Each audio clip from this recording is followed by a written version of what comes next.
Hi, my name is Because Becca, and I am making this video because New York Yankees, I don't think it's the real Yankees, but that's their username, commented on my Edge of Sleep video 3 weeks ago. I recommend you watch and react to Markiplier and MatPat playing the game Powerwash and talking at the same time.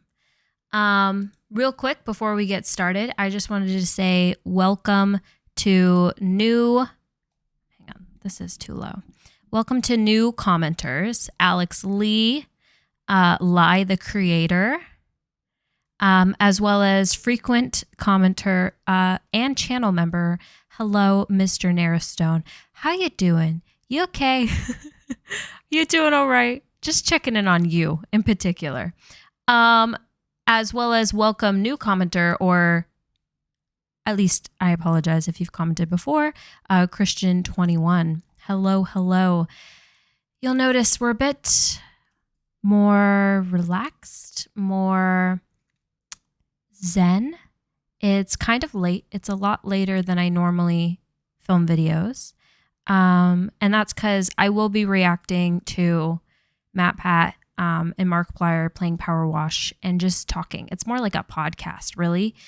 Ash actually sent me this video when it first went up, and I started listening to the first couple minutes. And then when I got that comment, I had only seen the first couple minutes, and I had a lot of thoughts while they were talking, specifically because they do get into kind of what it's like to start on YouTube, potentially their thoughts on what it's like to be a new creator or a small creator. And I have thoughts on that because, hello, I only have 2,000 subs or 2,000. I don't even know. I've stopped keeping track because at this point, my main goal was to make partner, and you guys did that for me. So I'm super happy. Of course, I would love to continue to grow, but so I just kind of want to listen. We are not going to listen to the entire thing. It is almost 2 hours long, but we are going to listen till I see fit. We might even skip around a little bit. I'm starting the video in 4 minutes in because this is kind of seems to be where they really get started on the conversation. At first, they were kind of getting set up and such. So I'm just going to be kind of moving around. This is very chill. I probably won't do any editing on this video. This is relaxed. I have my cup of tea. It is late. We're going to listen to Markiplier and Matt talk, and we're going to have a good time. A little background on me if you're new, or even if you're maybe been subscribed for a little bit and you just have never heard me say this. I started creating YouTube videos in 2007 when I was, maybe it was earlier than that. Maybe it was like 2006. I was like 11 or 12. I think 11. Started making singing videos. I had another channel that I had and still have. I just haven't posted to it in like a year, with like, how long is that? 13, 14 years worth of videos on there and vlogs. I made stuff for fun for a long time. In 2020, I was an actress.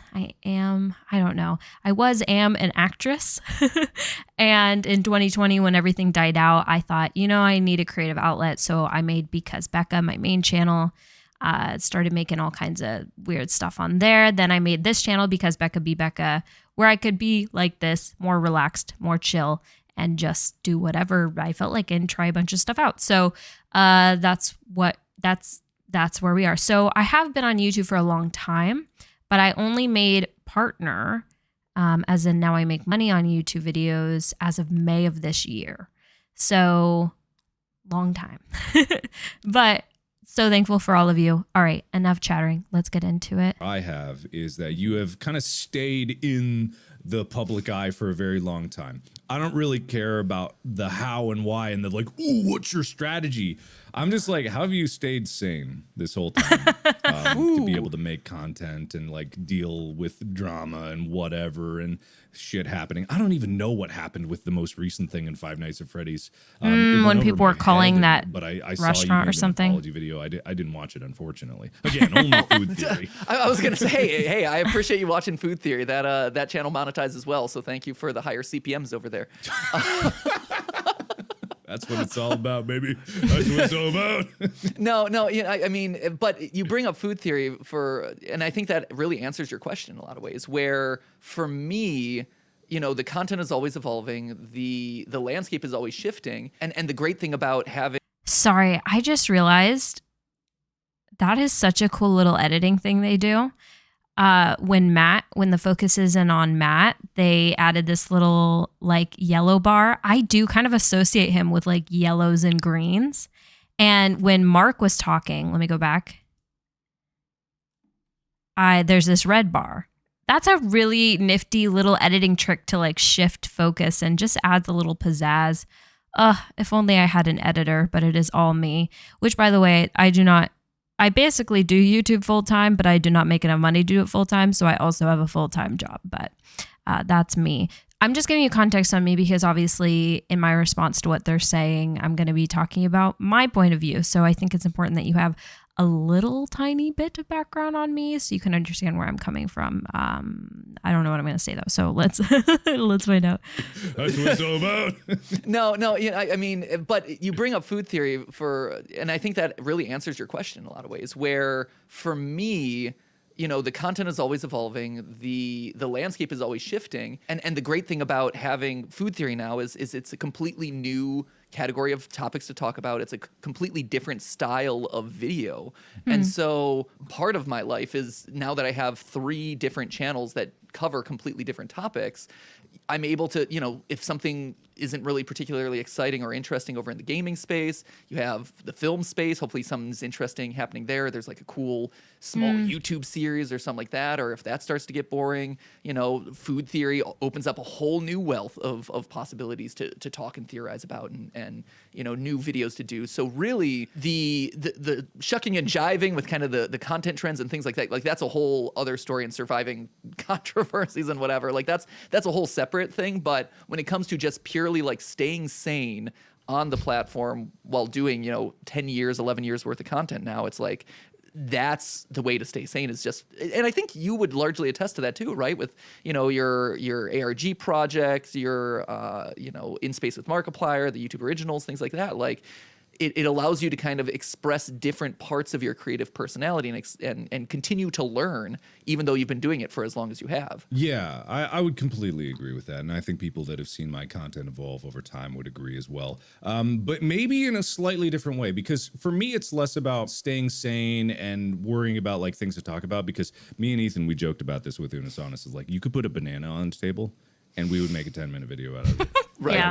Do you worry about new creators these days and the speed at which trends can rise and fall? Because that is the biggest drawback, and the biggest thing that I worry about for people is that the rises, I talked about this on several different topics and podcasts with other YouTubers, but the rise with like new creators these days is meteoric. It goes higher than ever before, faster than ever before, but it also falls faster than ever before. And the I've seen the psychological ramifications of that on creators over our entire time period. Can be devastating. Do you worry for creators today hitting those peaks and valleys? I think it's one of those things where honestly, I think it's on a case-by-case basis, right? I think it depends on what the creator is popping into this world for, and what their expectations are. I think we're simultaneously dealing with younger and like you said, faster trends and younger creators and things like that. But also these are people who have grown up with these platforms and have seen trends rise and fall and, hopefully are familiar with it. And so I think, a lot of people, and I would hope that they're going in with a healthy mentality of like, hey, it's awesome that this took off. And this is my 15 minutes of fame, and let's see what I can do with it. I think more so what I worry about is just the fact that it affects storytelling. The need to constantly tell stories faster and have more in it and supercut things and this and that. Like you lose a lot of the ability to tell slower paced stories, pensive stories. I think that's, to me, the more concerning thing is we as a... Okay, my mic got cut off. This edit is going to be a bit weird because I don't know. But what I want to say about what Matt and Mark was just talking about was, first of all, I am not a young creator. I'm a young adult-ish. But I wouldn't consider myself a young creator. I figure those are, pretty much just teenagers. However, I am and I'm not technically a new creator either, given I've been making videos since I was 2007. But I am a new creator in the sense that I've only been a YouTube partner since May. And since actually just beginning of 2022, have I been actually just like grinding out videos, like trying to get videos out as quickly and as much as possible across both channels. My main channel, because Becca being all the songs, as you guys know, those obviously take me at least a month each, sometimes more to make, just between making the video and the song and the edit and everything. Like I said, I don't have an editor. It's just me. So it takes a long time. However, I do think it does, what Matt's saying, it does matter, like, what you're popping into this world for, like why you're here. I think it's really easy that if you sort of are just like, you get a desire to become internet famous, which I don't know why you would want that. It seems like such a chore, but, you can just start, come up with a cool idea, get on TikTok, or, look a certain way that's appealing to a lot of young people and, be a good dancer and do that. Or I think that is something that's more concerning, because a lot of times maybe that huge climb to fame that they have so quickly, and if that's the reason you're popping in for it, honestly, I feel like for most people, they realize, that what they wanted is actually not what they want, especially with how cruel people can be on TikTok, especially. So I think that can be really damaging and scary. And I've seen some young people that's really scary. As for me personally, I've been making videos since 2007. I'm never going to stop. I mean, even if it's not YouTube, I will still be making some film, some song, something creative somewhere in some sort of probably media outlet. So for me, I'm here, like I'm just here. And in the meantime, I have found certain types of content, and I'm still figuring out what I really like, what I don't like. Sometimes people ask me to do certain types of videos, and I do them, and I'm like, I actually didn't really like making that. I don't really want to do something like that again. And then there is obviously there is playing the game of YouTube, trying to get the right thumbnails and the right titles. And there's an aspect of business to all of this. And I'm very analytical. I overanalyze everything. I know Mark tends to he always claims he goes with the flow, but I don't know how much of that is actually true.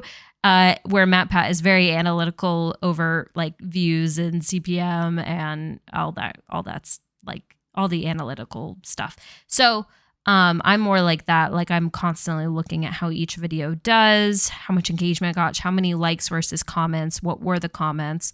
This video got 5 times as many views as any of my other videos, but it got less than the comments that I got on videos with so much less views. And those were engagement to me matters a lot. So even if a video only gets 50 views, but half the people commented and they were all really excited about it, then I love that over I got 5,000 views or that one video that hit 30,000 views, but I don't have any comments. And it's, I don't know, the engagement means so much to me. And to me, that's where it really matters, even though YouTube doesn't really rank it that way. They rank by views and subscribers. And anyway, all this rambling to say that I think why you're here is really important. And I think for people like me, we're just here, whether it's going to be 50 views or 30,000. I'm going to be making something, and I have so many ideas for things I want to make. So let me hear what else they're saying, because I had other thoughts and I can't remember.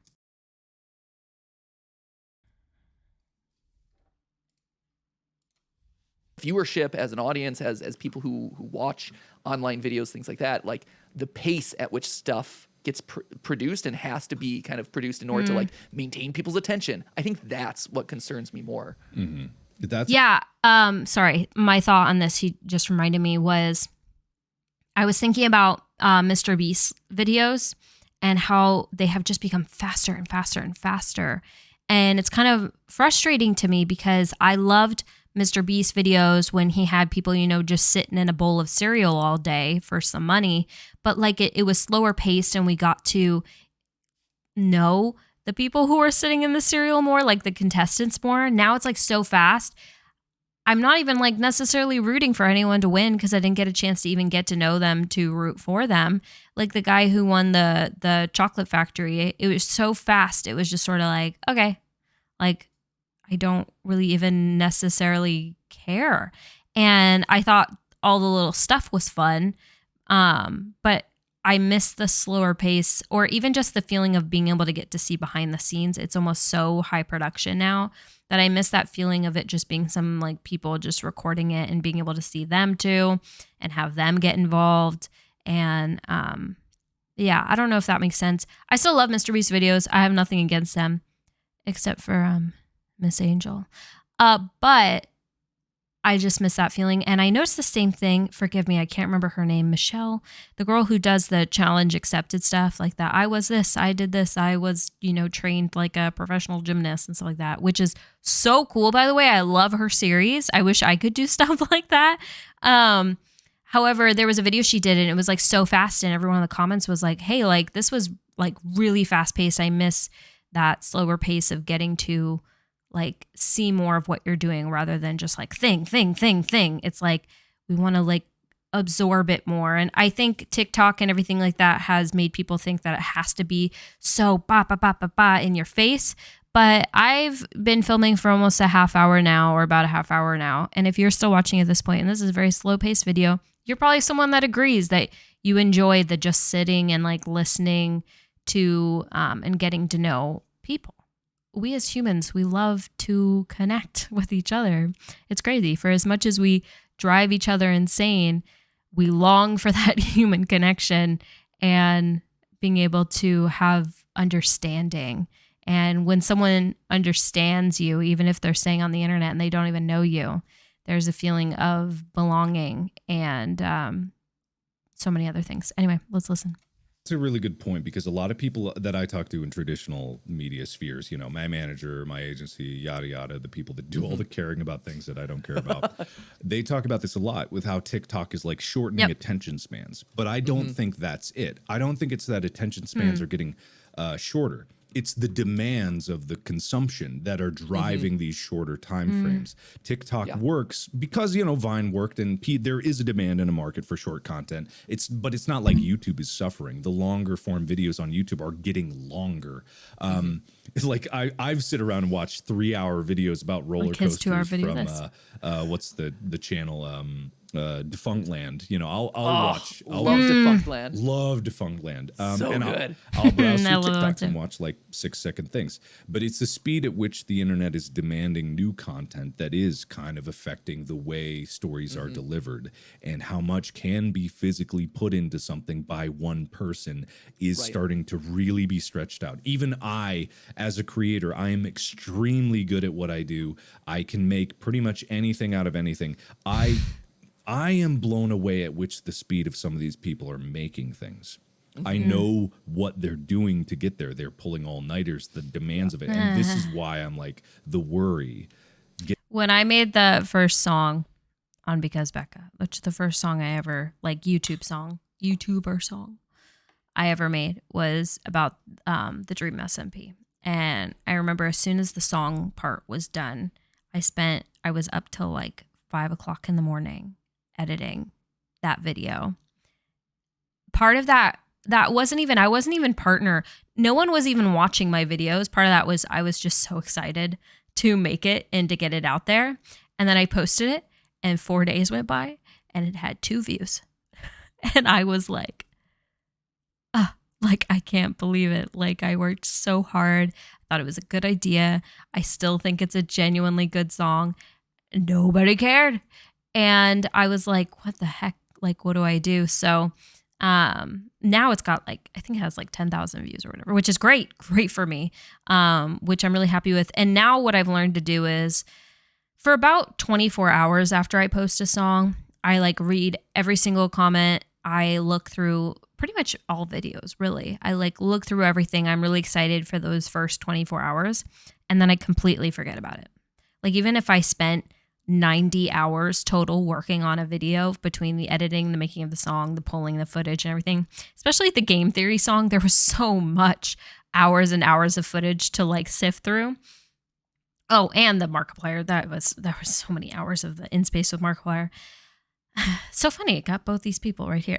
So even the ones that I spent so long on, after a couple of days, I just totally move on from it. And my brain is on to the next project. It's very similar to acting in that sense. You like put your whole heart into an audition, and then you audition, and then you have to move on. You have to let it go, unless you wait, and then you don't wait. You move on, and then if you hear back from them, great, and you're like, cool. That happened with something about a month or so ago. No, over a month ago or a month or so ago, something happened and something's very exciting. And I'm very, very excited for you guys to see it. I know I keep teasing it, but I'm so excited. Anyway, so that's kind of what I do. I just post a song, even if I poured my whole heart into it, read the comments for a little bit, and then I'm completely on to the next project. Like my brain just goes, okay, what's next? And then I'm working on that. And I find the process of working on it fun, which is why I'm here, why I'm spending so much time on all these. Gets to me sometimes. As much as I think the newer generations of creators are more cognizant of mental health deficiencies in terms of like burnout and whatnot, they're aware of it, but being aware of something is one thing, and experiencing like an ever increasing demand is another. It's like nothing can prepare you for that. So. Well, and I think that's definitely a different concern, right? Is the, like you said, the speed at which things have to get produced. And, you know, a channel like Game Theory could never have happened in 2022 YouTube at this point. You know, by the nature of, we have a significant team. You know, at this point, I am fortunate to be surrounded by so many creative people who, you know, trusted me to lead the ship, but, you know, who I am just stunned by some of the work that they're able to do in the timelines that we're able to do it. And it's, you know, and they always want to push themselves further, and they always want to do better and all of that. But, you know, to still get out a video a week on Game Theory, or 3 main channel theory videos a week, it is such a difficult load to burden, and we wouldn't be able to do it without, you know, this huge collaborative process that we have. Back in the day, I was able to get away with, you know, MatPat doing his 1 video a month solo, but now to stay relevant and that's the main channel, because Becca, just me making 1 video every 1 to 2 months if I can, and if I can afford it. maintain what the platform needs and demands. You're just sorry, weird sound. This constant churn. Yeah, and what you're trying to say is like a new creator could not possibly do that as it is right now, because starting it. Hey, I can do it. And getting to that level of doing regular videos it costs too much money, and it costs too much time. It costs so much money. Every song I make costs $300 to $500. So each video, and I've made like 5 or 6 now. So you can do the math. And the amount of money I've made on YouTube has not broken even on the amount of money I've spent making videos on YouTube. It costs so much money, so much time. And the other thing is, like, I study the trends. I know what I could do that would bring in a ton of viewers. There's multiple strategies I can think of that could bring in a lot of people. One would be clickbaiting, straight up lying, like in the title, in the thumbnail, straight up lying what the video is about, maybe having something sort of like it, but straight up lying. And then 2 would be to make especially on this second channel, like make videos about YouTube drama. I could talk about the Try Guy drama. I could talk about, I don't know, some other thing or whatever. And I could make videos with those YouTubers' faces and say, oh, they're exposed, or, oh, blah, blah, blah, whatever, you know, those negative videos, and talk about them, or make fun of other people, watch cringe videos and talk about how lame they are or like all those kinds of things. And that would be, it's still hard work to put into those videos. So I'm not, dissing all the people who make those kinds of videos. To be fair, I've listened to a lot of them, so I have no room to judge. However, that is not the kind of content that I want to make on my channels. Do you ever just I'll look through YouTube and I'll just be like, I just really want to watch something nice. I just want to watch something encouraging and uplifting, and not like in your face encouraging and uplifting, not like straight up, here's your admonishments. What is it? Where they're aspirations? No, appreciation. When they're like, you are strong, you are brave. Like not that straightforward encouragement. But for example, Ryan Trahan's, videos, when I watch those, I leave them feeling uplifted and cozy, and it's funny and it's entertaining and it doesn't put anyone else down. Another reason why I loved watching Dream's manhunts or the Dream SMP and stuff like that, because it was just funny and lighthearted and left me feeling more positive than being entertained in a negative way, like, oh, everyone's awful and everyone sucks and this person's a cheater and this person does this and blah, blah, blah stuff. So, but it's often I find myself scrolling through YouTube and it is so hard to find, which is why the kind of content I want to make sure I'm putting out, and for more reasons than just that. I mean, it comes down to the core of who I am too. Not that I'm this great person, because I'm not, but because of what I believe, I want to put out things that are encouraging and uplifting. And even if it's just silly and funny, not like straight up like, oh, here's your encouragement for the day, like you are great, which you are great though, by the way. But that's the thing. And my point is, I could bring in so many more viewers, and I know how, but that's not how I want to do it. So it's just really challenging to, I think, keep a positive platform. But for me, like they said, that rise comes so quickly for some creators. I think especially creators that talk about like drama and stuff like that. Like all of a sudden they wake up with 300,000 views, 500,000 views, whatever. And that can be scary too. My channel has had a couple little, I think of them as like little trains that have taken off. And now I'm at another station and we're growing very, very slowly, but we do grow. And for me, I like that. I like this slow and steady growth because I've been able to get to know you guys like Alex and Crispy Kershams and Sky Queen and Mr. Narrowstone. How are you, by the way? And new people like Lai the Creator or Unlimited Rice Pudding Power and Alex Lee. I get to know you guys, and that's really nice for me. And I feel like we're building our own little community of wonderful not little, but like wonderful small group of people that really enjoy what I'm making, and I really enjoy interacting with you about it. So it's so fun. We do get in a way to have a relationship of which you could almost never have with like someone like Markiplier. But I like this slow and steady growth because it also gives me a chance to learn. I get to learn from you guys, figure out what works, what doesn't. I'm just a sponge. I'm trying to just take all of it in, all of the wonderfulness that has been 2022 for me on YouTube, between Markiplier commenting on two of my videos, MatPat watching my video, and then something else that has happened that I can't tell you yet.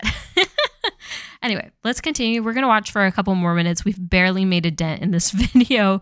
If you want me to maybe like continue this, like if there's something else in this video, maybe you've listened to the whole thing and there's a part you want me to react to, maybe like give me timestamps for this video, or let me know you want me to like listen to the whole thing over time. We'll make this a new series.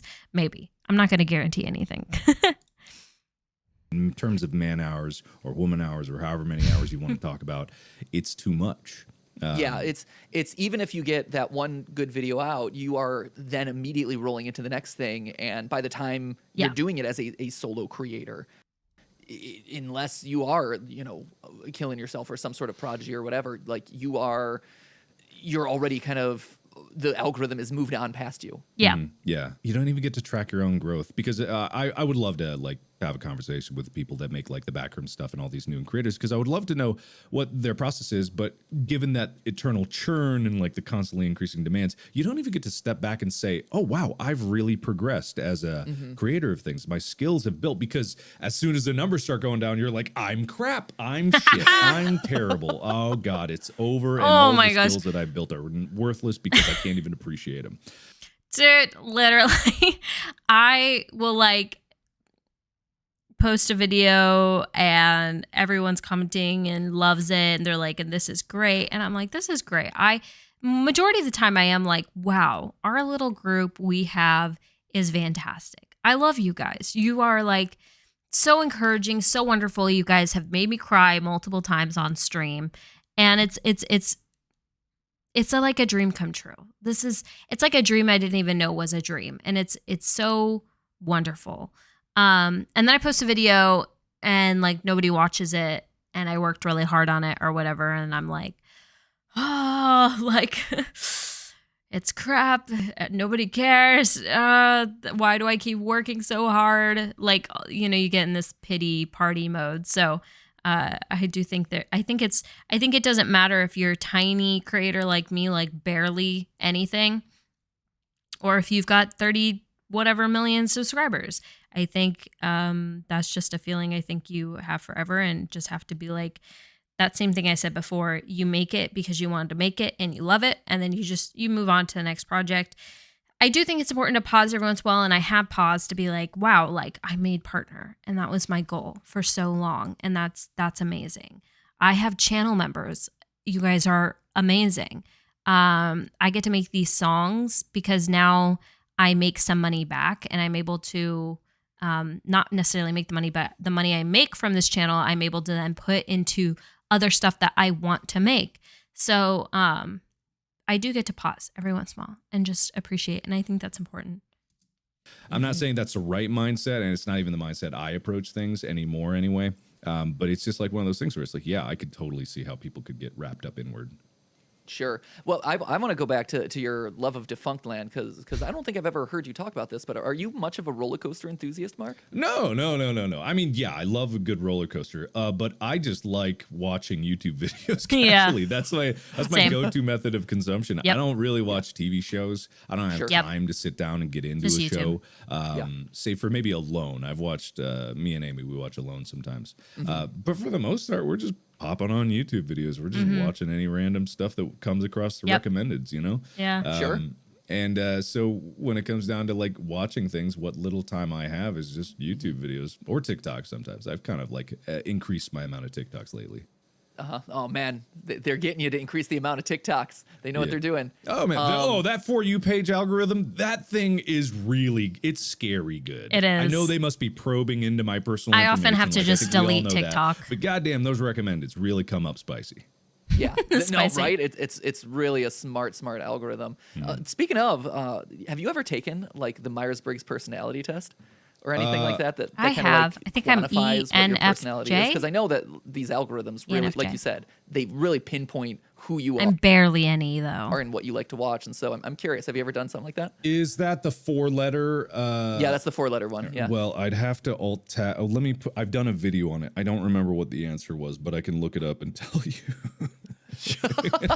Well, how long was the video? Because I know mine has changed with time, right? Interesting. So it's one of those things that we ask a lot of the people who come onto Team Tiers to take, just because it tells us I a should lot ask about Ask what she who is. they are, how they work, and how we can best work with that person.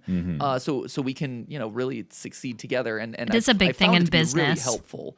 And so I was just curious. At my work, 'cause, people always have it on their you know, profiles or their email. I'd be curious to see signature. what your results were. According to this weird internet site, it says ENFP, but I don't think that I'm that. ENFP, did I take? Is that what I took? I have no idea. Let's see.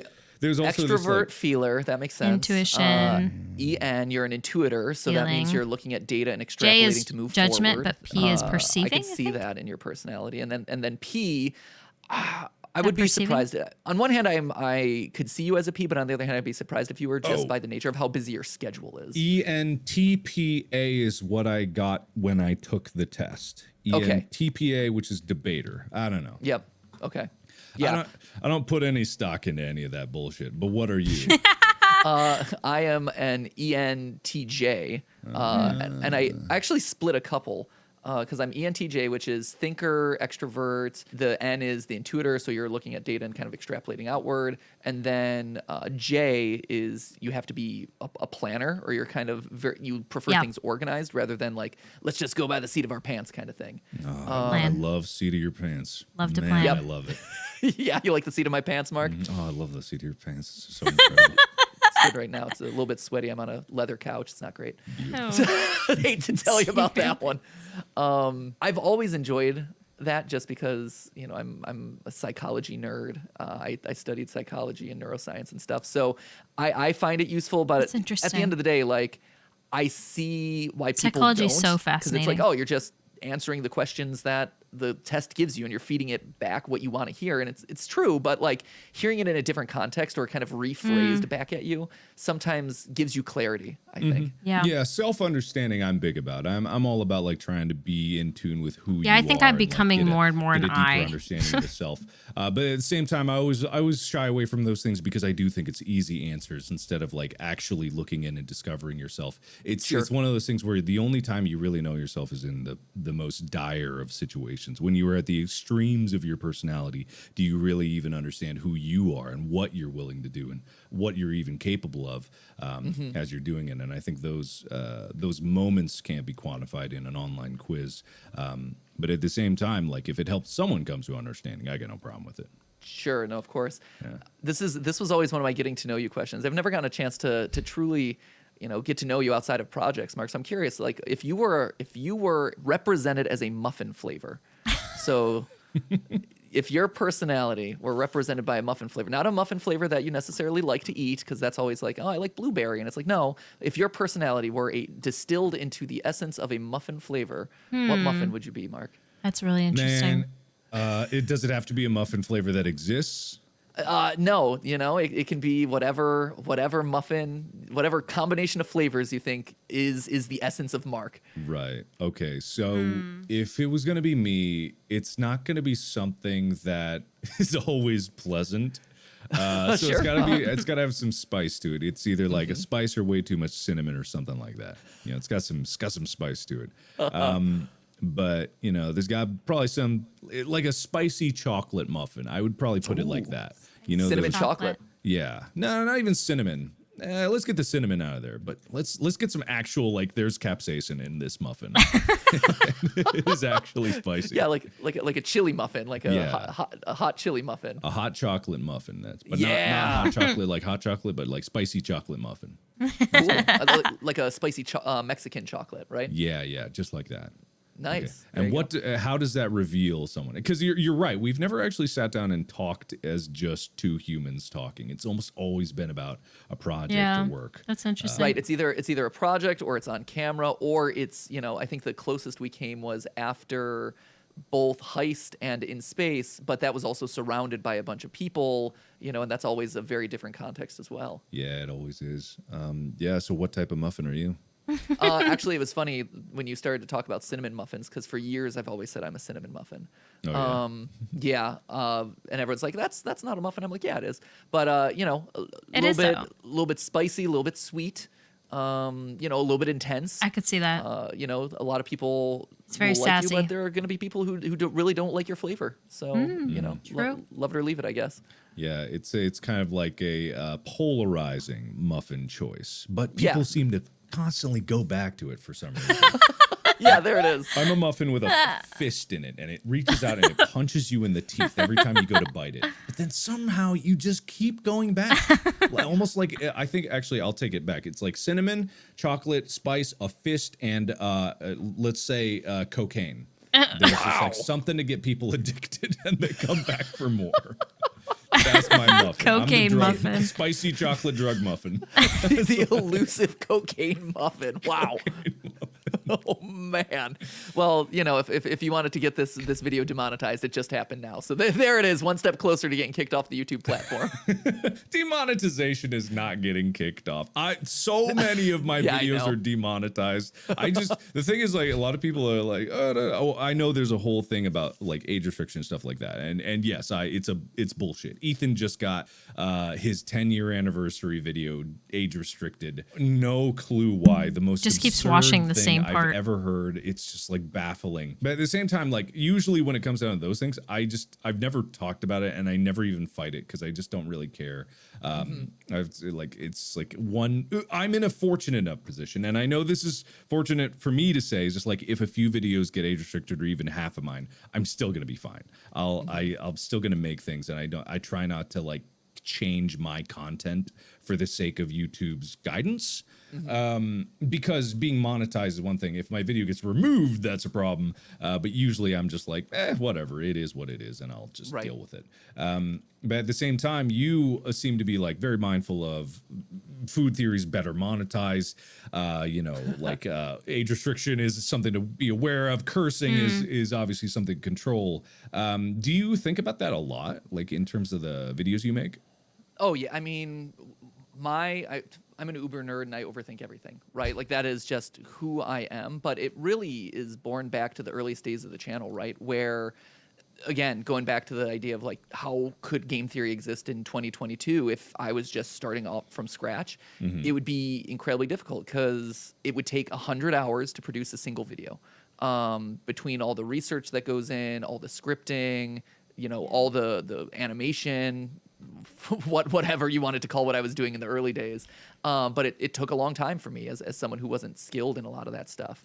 And so very early on in my career as a content creator, I guess you could say, before I even realized that that's what I was going to be, it was, how do I squeeze every last view or every, how do I make this video work as successfully as possible with the platforms that it's going on, so that way my effort wasn't wasted, and the next thing that I move on to, it buys me enough time for the next video, honestly. And so that's when I really got involved in the analytics, and my background is with neuroscience and theater, and so really those two specialties are psychology, a really nice neuroscience, the and creative theater. half of what the platform Explains is, as a well lot. as the analytical half. You know, it's a creative platform that's built by engineers, and where content is measured by numbers. And so for me, I got really invested in the early days about like, okay, well, what can I do to experiment and find new things to boost the retention time a little bit, or get people to engage a little bit more and this and that. And it's fun, but it empowered me, and it taught me a lot about how the platform works and this and that. And I try to pass it on to other people at this point, but yeah, from the early days when you're only uploading a video a week and it's taking a lot of time and manpower and stuff, that's kind of where I found it. Man, I don't spend any brain power thinking about that. They're like opposites. Oh my goodness. That's so interesting. His whole background is really interesting. I feel like we need a MatPat documentary, just like the history of MatPat or something. We need a MatPat life theory video. Anyway, it's getting late. I'm getting tired. We're only 29 minutes into a 2-hour long video of theirs, but this is really interesting. Thank you for joining me on this. Hope you enjoyed whatever you were drinking, and hope you have a wonderful morning, afternoon, night. I'm gonna go get ready for bed. My eye makeup's already like washing off. Anyway, thank you so much for being here. This is just a fun little chill time. I'll appreciate it. That's all, 'cause it's over. Goodbye.